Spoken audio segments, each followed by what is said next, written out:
Welcome to the Learning Pines YouTube. We hope this video helps. You open D&D Beyond and sign in. Do that now so everything connects. Create or link with Google or Twitch. Verify your email and enable two-factor for safety. Once done, go straight to the marketplace and pick the basic rules or a core book you need. Buying later is optional.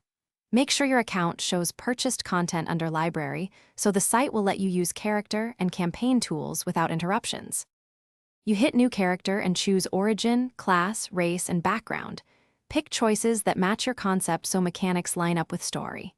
Once selected, decide ability scores, standard array, point by, or roll. Use the auto-assign to avoid mistakes, but manual lets you fine-tune. Next, add proficiencies, spells, feats, and equipment, tag consumables, and set attack macros. Make sure to save distinct versions, so you create a campaign, name it, and invite players by email or share link so everyone joins the same game space. Once inside, build encounters with the Encounter Builder, add NPCs, dynamic hit points, and attach treasure to drops. This keeps sessions smooth and consistent. When you export or use the compendium, make sure each player has required content licenses.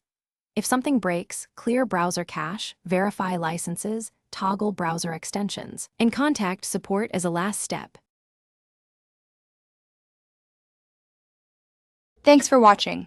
Consider subscribing if we helped you.